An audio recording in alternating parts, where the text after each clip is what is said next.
I just found out that my hospital offers, quote, complimentary doulas that you can request when you get admitted. So you wouldn't know them prior to arrival. They said that the doulas are volunteers. What do you think of this? Pros and cons. What a good question. That is a really great question. A really great question. I have a lot of thoughts. Yeah. I know, me too. Hi, I'm Rachel, owner of the NaturalBirth site, certified birth doula, childbirth educator, and midwife's assistant. And I'm Tiffany Munez, certified birth doula, lactation counselor, and midwife assistant. Here, you'll learn all about different aspects of pregnancy, birth, and postpartum. Remember, none of this information should take the place of your care provider and is not medical advice. Birth is not a medical emergency. Thanks for listening. Hey everyone, welcome to the Natural Birth Talk. I'm Rachel. And I'm Tiffany. And today we are doing a question and answer session after our long intervention series, which has been so great. Apologize for the length of that last episode. We just got on a roll talking about postpartum intervention. So Yeah. So Tiffany, I know you just had something like kind of creepy happen that made us put off recording for a little bit.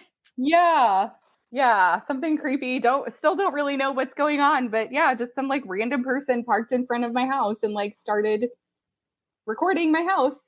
I just had an idea. Maybe it was someone who's a big fan of our podcast and figured out where you lived and was stalking you. Right. I know. Yeah, I don't know. So I was all freaked out, called the cops, called my husband, everyone, and I know probably most people don't know, I live in a really small community. So I feel like if somebody needed something from me, like they could have just come up to my door or asked or, I don't know, emailed me, texted me, like something. Yeah. So it's just a little weird. So I'm a little worked up, but I think I'm finally calm enough now to like record. Yeah. Well, that's good because the police stopped by your house and talked to you, and they're gonna put your house on the route of driveways. I live in a really great community, so at first I was like nervous. Do I call? Like, what do I do? I don't want them to think I'm being dramatic or like taking advantage of resources or anything like that. So yeah. But he assured me if he sees the person, he's gonna pull him over, see what's going on. That's good.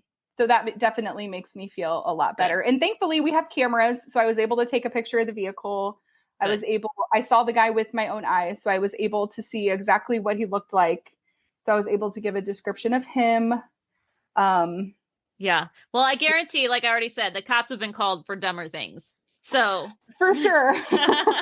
For sure. Yeah. Yeah. So let's try to take your mind off of that and do our awesome question and answer series. So we've got a handful of questions we're going to answer. And we wanted to give an update on a question we had answered earlier in the series because it was for a mama who was giving birth soon. So we didn't want to make her wait till the question and answer series to give her an answer. So do you want to refresh us on what that question was? Yeah. So I will read the story that she initially sent. So it says, for my first non-medicated natural hospital birth, my son was born less than an hour of arriving at the hospital. I was 10 centimeters when I arrived. They didn't have time to put in an IV or even print bracelets or officially admit me. After the birth, they did place an IV and I was so confused, but was given it's hospital policy in case there is an emergency line. I was given something through the IV. I assumed it was fluids, but later at my 6-week appointment, I found out that it was Pitocin. She said that they give it to help deliver the placenta. As far as I can recall, I was never asked if I wanted it, nor obviously consented to my knowledge. I'm assuming that this practice of giving Pitocin after birth is common in a hospital, but what are your thoughts on it? Another thing that you can decline, right? Fast forward to my second natural hospital birth. Placing the IV upon being admitted was the worst experience ever. I was in transition. I arrived to the hospital at 7 centimeters. After 4 nurses tried and literally being pricked all over both arms and hands, the midwife came in and got it the first try. For someone who hates needles in the first place, then to go through that just to be given Pitocin after delivering the baby, I just question this practice of placing IVs for emergencies. I am due with baby number 5 next month, and this will be my 3rd non-medicated natural birth. Thank you so much for the information you share. So we were able to answer that on air. I also sent her a bunch of information following that. So because we knew that she would be having her baby before we were able to answer the question on air. And so she sent us an update, right? She sent an update. I'm excited about this. She writes, My little girl arrived on Valentine's Day. Aww. I had a wonderful, natural, unmedicated hospital birth thanks to some of the advice from your recent podcast on interventions. My midwife was very supportive of my choices and made it clear to the nursing staff what I did, or rather did not want this time around. I went IV-free and Pitocin-free post-delivery, as well as had delayed cord clamping until it stopped pulsating. Awesome. I was even offered to feel the cord myself before clamping. And although I really wanted to have the fetal ejection reflex instead of coach pushing with this birth, I did eventually ask for her to break my water after being at 10 centimeters for an hour and a half without the urge to push. And what a relief that was. Next contraction, her head popped out and surprised us all. She was passed between my legs. I was on my hands and knees, and I snuggled my sweet newborn skin to skin as I waited for the placenta to deliver naturally without Pitocin or tugging or pulling. I'm so thankful for the information you share on your podcast. It helped me achieve the natural, unmedicated birth I wanted. That's amazing. What an update. I love that so much. That is incredible. Good for her, too. I'm so glad. And I'm so glad her midwife was willing to work with her. For sure. Sometimes care providers don't want to agree, and you still have every right to refuse, but it's just such a sigh of relief when your midwife is advocating for you. Yeah. That's awesome. Yep. So if you want to hear our full answer to her original question, I think that's in episode 2 or 3 of our second intervention series episode. 2. Yeah, it was either 2 or 3. So you guys can check back and listen to our full answer there. We don't want to take the time to do that today because we've already done it, and we have several more questions we want to get to, but we're just so excited for her. Do you have a first name? Her name is Tiffany as well. Oh, right. I forgot. Yeah. So we're so excited for Tiffany and so glad she was able to just have such a wonderful experience. And that water breaking, sometimes just instinctively or intuitively, that's what needs to be done and your baby comes right out. Yep.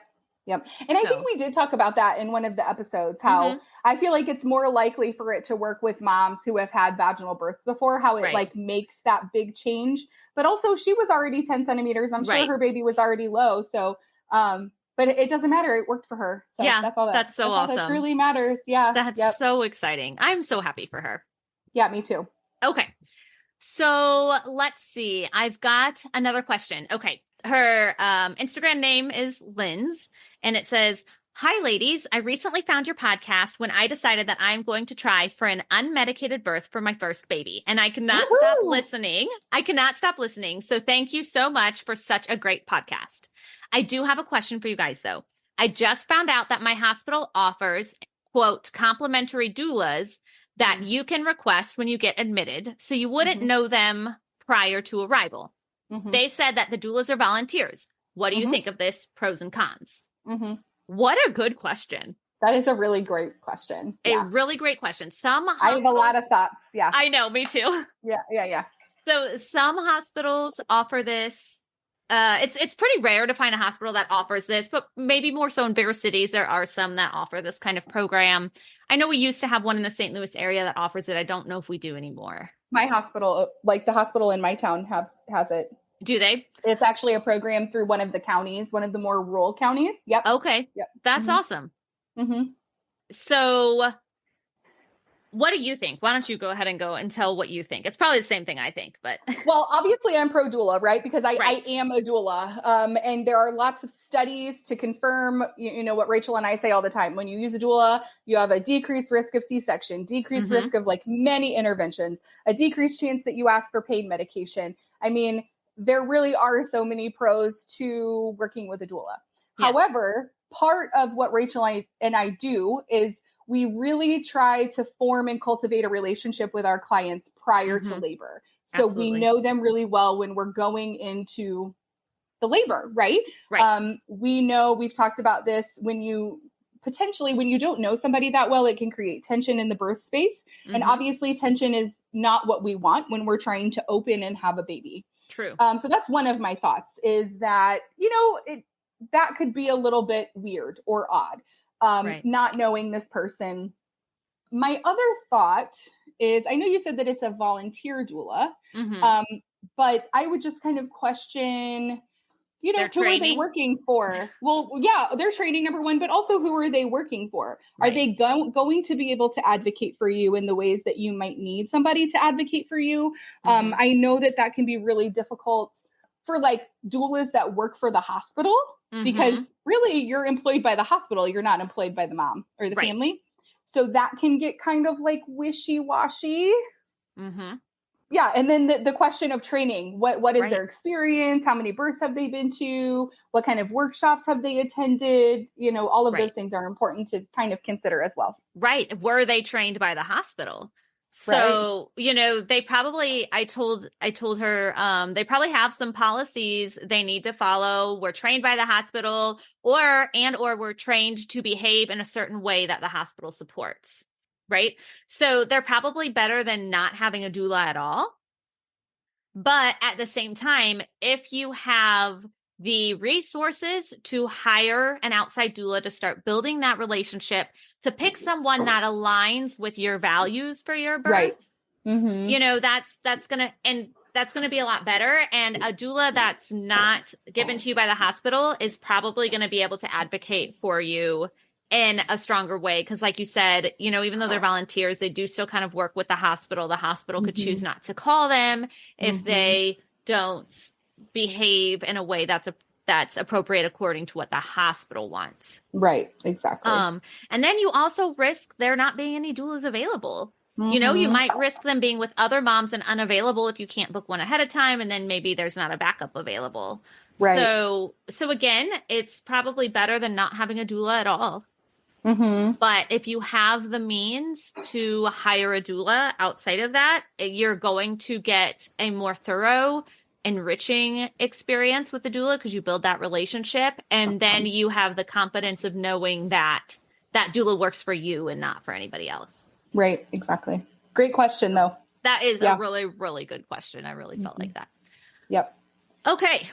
So then I have a question from Molly, and she was approaching an induction, really, really close to her due date. And I did go ahead and answer her question privately because she was just a few days away from 42 weeks. Okay. So I answered it privately, but I thought it was a really good question. So first she asked about my favorite natural induction methods, which if you guys want to hear all of that, you can go to our intervention series episode just a few episodes ago about natural induction methods.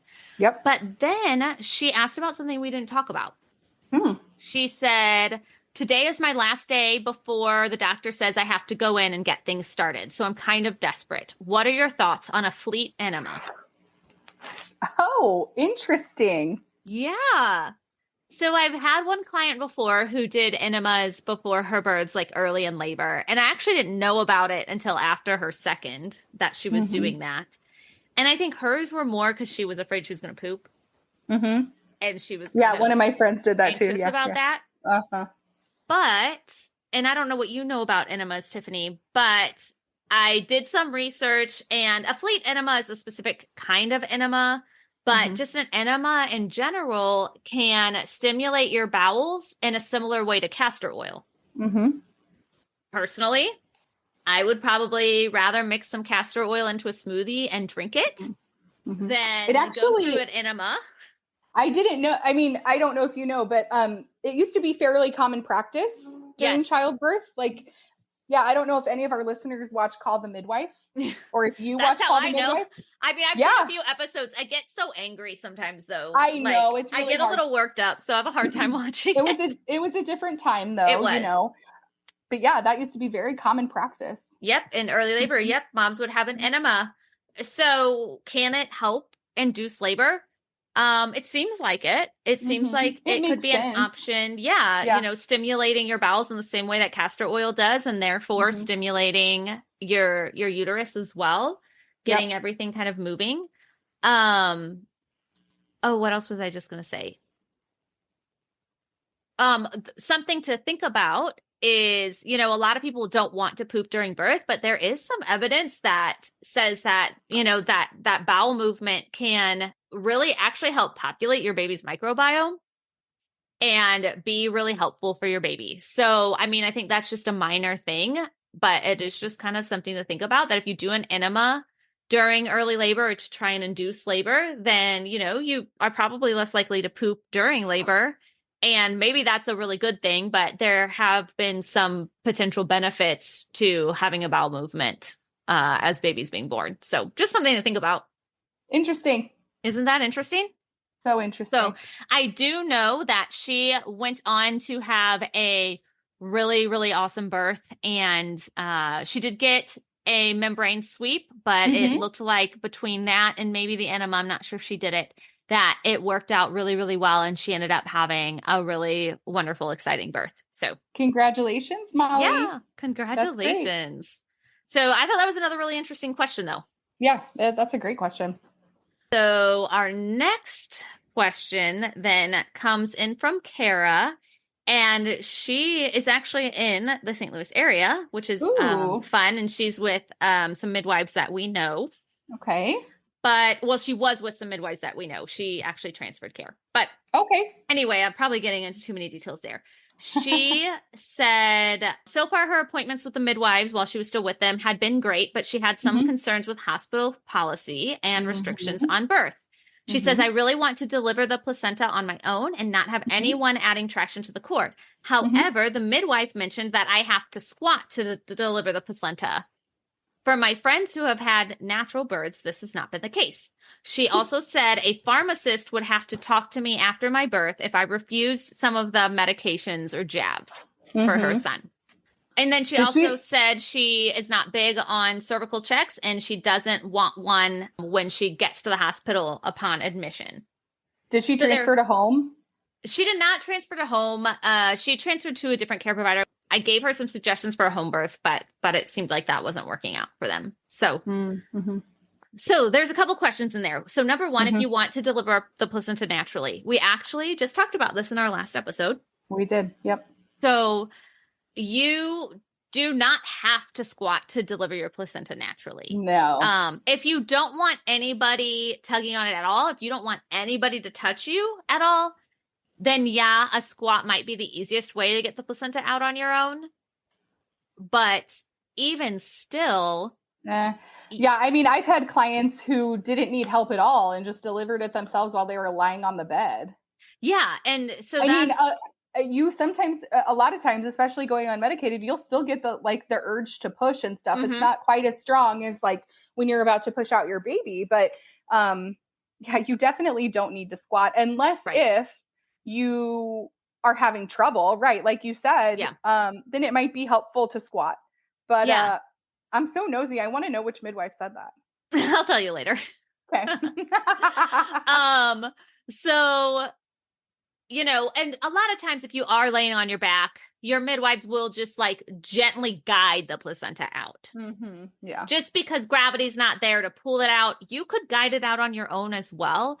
And guiding it out or some very gentle traction is not the same as going in with their hand and pulling it out. Yeah. Or just yanking it out. So it is okay to have a little bit of help if you want that, but it's perfectly okay to try and explore delivering it on your own without being touched. Yeah. Completely reasonable either way, especially if your bleeding's under control. Yeah. So, yeah.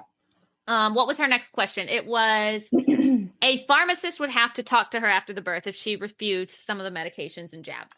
I've heard this too. So I've never had a pharmacist come in and talk to my clients. I've only heard it one time, and it was about, so actually our last episode, I talked about a birth that I went to that was a VBAC. And the mom didn't want to do the injectable vitamin K. She wanted to do her own vitamin K. And the nurse had said we also have the vitamin K that we can do orally. But if you have questions about it, the pharmacist will need to come up and talk to you about it because I don't have those answers. That's the only time that I have heard that.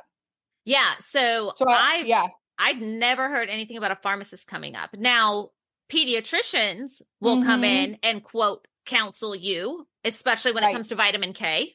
Yeah. Yeah. But that doesn't mean that you have to listen to what they say. You can choose 100% to still not do it. And in the case of, vitamin K specifically, I always tell my clients, give less information.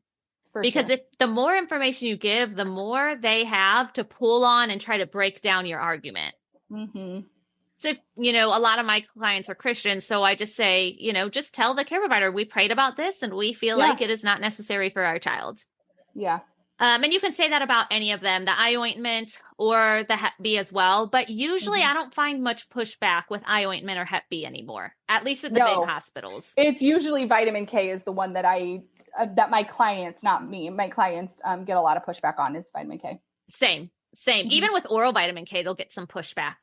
So that's just something to keep in mind. Will pharmacists come talk to you? I don't think so. But a pediatrician probably will. But I also wonder if it's just something new that they're doing. Could be. Could be. Either way, you can say no. Because I know that we're talking about the same hospital. Mm-hmm. You know what I mean? So I almost wonder if it's just something new that they've implemented. Could be. So basically, so they can charge for like a pharmacy consult.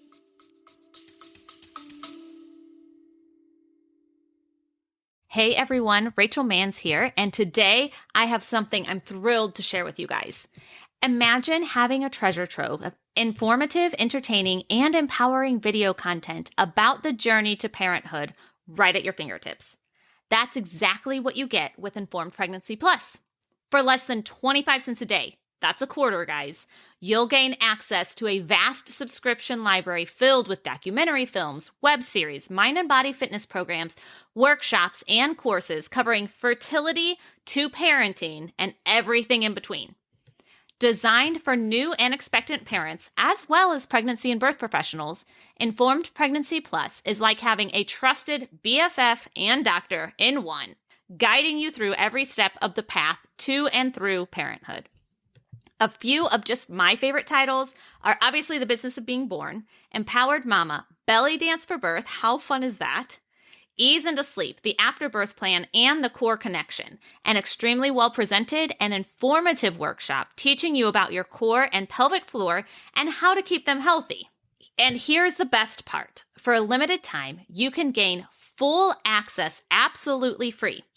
Just visit informedpregnancy.tv to sign up. Sign up for Informed Pregnancy Plus right now. I'm not kidding, guys. It's really going to help you out. It's my prescription for your informed and empowered parenting journey, all from the comfort of your home. Visit informedpregnancy.tv. That's informedpregnancy.tv, and the link will be in the description below. Now back to the show.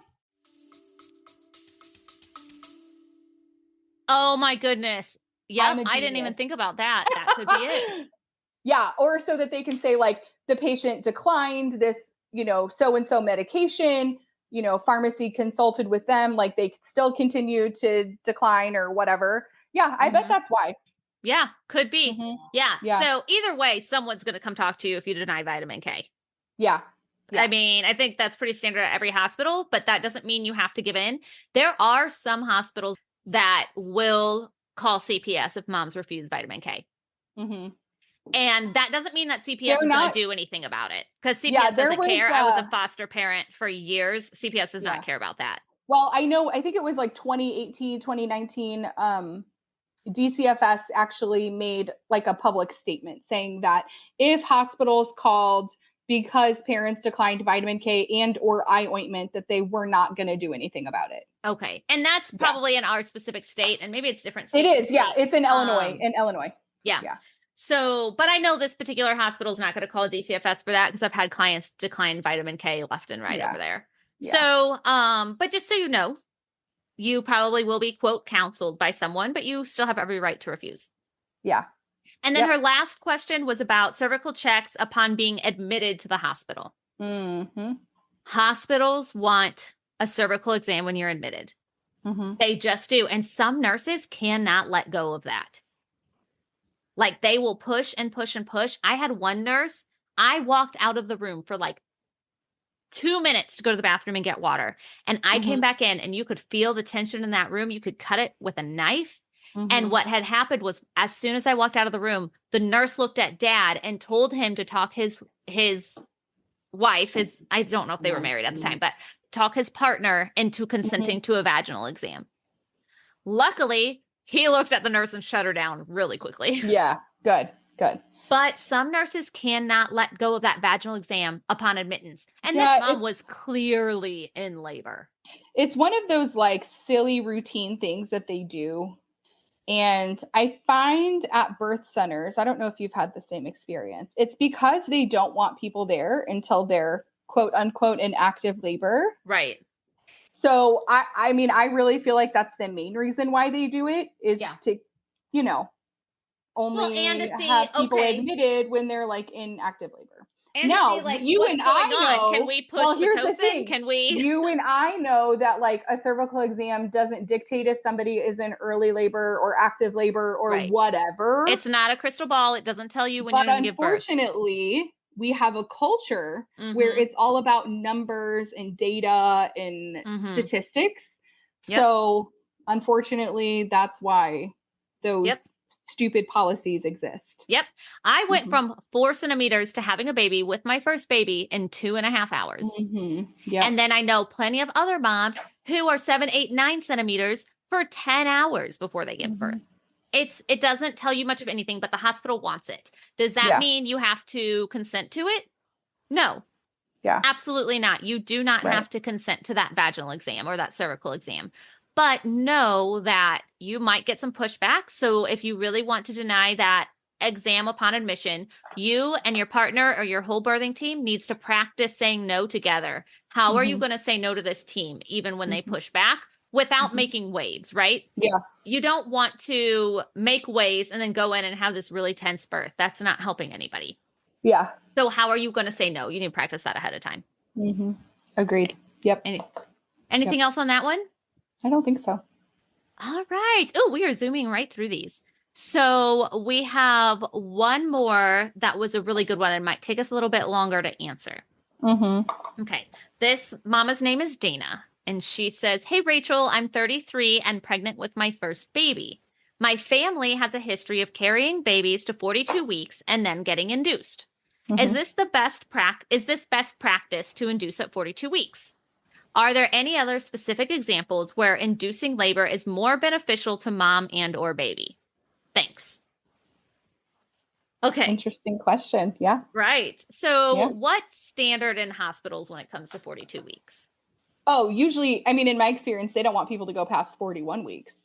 41 half the time, they don't even want them to go past 40. Or 39. They're like, 39 weeks, let's induce you, right? Honestly, though, in my experience, 41 is a hard stop. Is it? So most of the providers I work with, 42 is the hard stop, right? Really? In a hospital? Well, I mean, I'm picky about who I work with. Yeah. So, you know, the OBs that I tend to work with, 42 is kind of the stop. And with my first too, the midwife and OB team I was with, it was 42 weeks. But 41 is becoming more and more popular. But to answer the 42-week question, it's a bit of a loaded question. Yeah. And here's why. So at 42 weeks, your risk of having a stillborn doubles. And that sounds really scary, doesn't it? Okay. That sounds really scary to hear the word doubles. That is called the relative risk. Okay. In reality, your risk of having a stillborn at 42 weeks goes from less than 0.5% to less than 1%. So while, yes, the relative risk technically doubles, the absolute risk barely changes. Yeah. It barely changes at 42 weeks. And so that is something you really want to keep in mind. So I cannot tell you what best practice for you and your baby is. Right. You know, maybe instinctively you feel like you want to be induced at 42 weeks or sooner. Right. But Tiffany and I know plenty of people who have gone past 42 weeks. A lot of our own clients, other people we know, more common with home births. Most home birth midwives are happy to let their clients go to 42, 43 weeks even. Some will let them go past 43. It's pretty rare to have a mom go past 43 weeks if the conception date is correct. It's pretty rare. And really, it's pretty rare for mom to go past 42 weeks if they have the right conception date. But if you're in the hospital, even a birthing center, they really want you to be induced by 42 weeks. Does that mean you have to consent to it? No, not at all. Right. But also in my experience, they will try to do everything in their power to make that happen by 42 weeks. So let's do a non-stress test and check your amniotic fluid levels. Oh, what do you know? Magically, your amniotic fluid level is low, so they scare you. Or baby had, they're saying baby had like a non-reactive non-stress test. So, oh, it's dangerous. We got to get your baby out of here. I have seen that be the case as well. Absolutely. Or they start pushing natural induction methods at 40, 41 weeks, which, by 41 weeks, if you're really trying to avoid a medical induction and you really want to hit that 42-week mark, yeah, it's probably fine, if you really, really want to start some natural induction techniques at 41 weeks. Would I do it? Probably not. I'd probably just let my body keep growing my baby as long as it desires. But you go ahead. No, I was just going to say, I think it's really important to also consider what your normal is. And if you know that like your family just has a history of going to 42 or past 42 or whatever the case is, there's probably a reason for that. Yeah. Like a biological component. Biological reason why your babies just aren't ready at 40 weeks or 41 weeks. Exactly. And considering too, what is your cycle like? What's your monthly cycle like? Right. Is it a perfect 28-day cycle every single month? Do you know that you ovulate ovulate super late? Yeah. You want to know when you ovulate, because if your cycle is not a perfect 28-day cycle and you don't ovulate on an exact day, then your estimated due date could be off. So it could be something as simple as that. But like Tiffany said, knowing what your normal is, and if your whole family tends to go to 42 weeks and get induced, then maybe you guys just grow your babies a little bit longer. Yeah. And there's nothing wrong with that.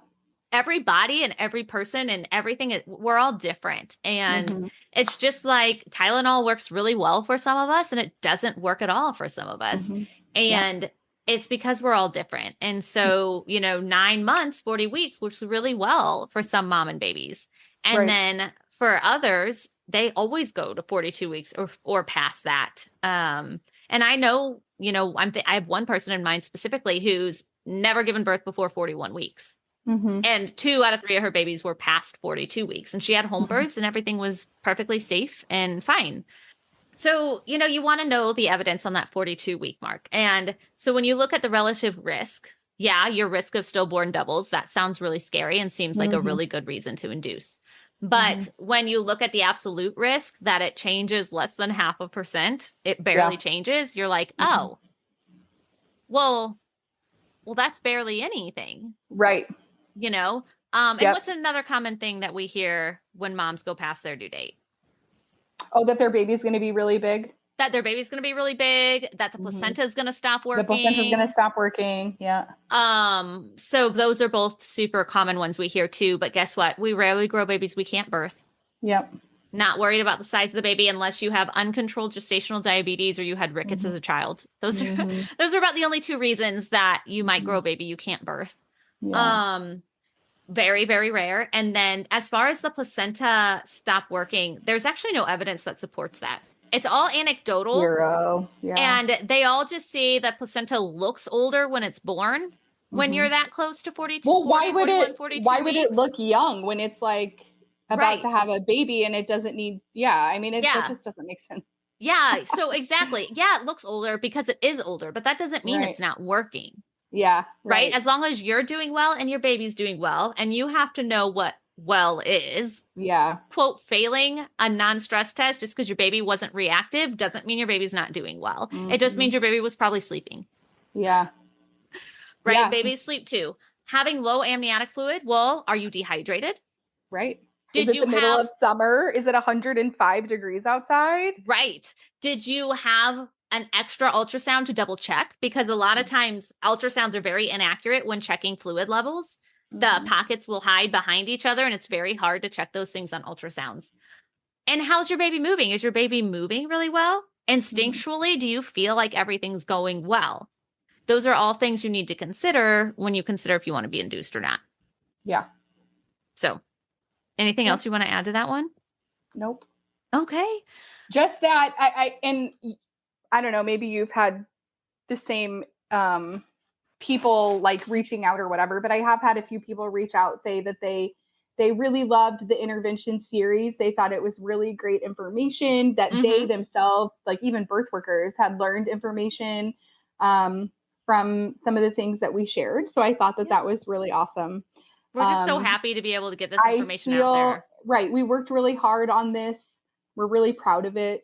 So of course, share if you can, share with your friends, share with other birth workers, share with your clients. Rate our podcast. Rate the podcast, right.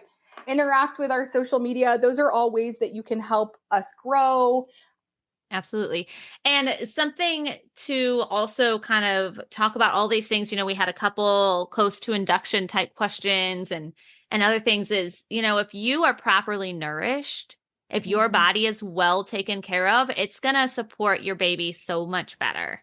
Yeah. And so no matter what your question might be or where you think your birth might be going, maybe you go to 42 weeks, maybe you birth at 38 weeks, who knows, nourish your body. And so we really love Full Well vitamins. It's a really great way to nourish your body. I even take it myself. Yeah. So there's so many things you can do for yourself out there. And I know particularly we like to shout out their prenatal vitamin, but they have so many other great offerings. They have a men's prenatal vitamin. They have it's not a prenatal if it's for men's. Well, yeah, no, it's like you mean like before conception? Yeah. Oh, yeah. Okay. They have morning sickness gummies. They have a fertility booster supplement that has like NAC and ashwagandha in it. They have a really great nerve tonic. I've heard that one's really good. I know what you're talking about. Name of it. It's delicious. Also, I will take it sometimes before bed. So yeah, you can use our code to get a discount. Yeah, it's and help support us. I think it's TNBT10. I know it's in the description below. Yeah. So, and that is one more thing that, we asked you to share our series, not just with your pregnant friends, but anyone who's looking to have a baby one day. Yeah. Right? Because if you could learn this information before you're even pregnant, it's going to make your pregnancy easier. We have a couple episodes about fertility or where we talk about fertility too. And, you can start preparing your body and preparing your brain for birth before you're even pregnant. And that really is the best way to go. So yeah. Anyway, that's our little plug for some of our good stuff. I guess that's all that we have for our question and answer. I mean, that was some really good questions. Yeah, for sure. Yeah. And the follow-up. Also, right. Those women that wrote in that asked about inductions or whatever, they should write in and let us know what they decided to do. Yes, that is great. I will respond to them because I know at least one of them hasn't birthed yet. So yeah. I'll send out requesting follow-ups because, we just want to know. Yeah. We're curious. We want to know how it went. So, and you guys, again, continue sending in questions and stories and anything you want read because we can pepper that into most of our episodes. For sure. Or if we get enough, we can even do like a question and answer episode like once every other month or something if we can get enough. Yeah. We'll just start piling them up or whatever. So, okay. Thanks for listening. I'm sure this shorter episode was a nice relief after our long one 2 weeks ago. Right? Yeah. Yeah, thanks for listening, everybody. We are so excited to finish up this intervention series in our question and answer section. Don't forget to keep tuning in because we have some really great podcast guests coming up in the next few months. We're so excited about it. So yes, we'll talk to you guys in the next episode. Thanks for listening. Everyone. Bye. Hi, Rachel Manns again. If you want to learn more, please subscribe to and rate this podcast and head over to thenaturalbirthsite.com to check out our online natural birth education course, birth story blog, YouTube channel, and more.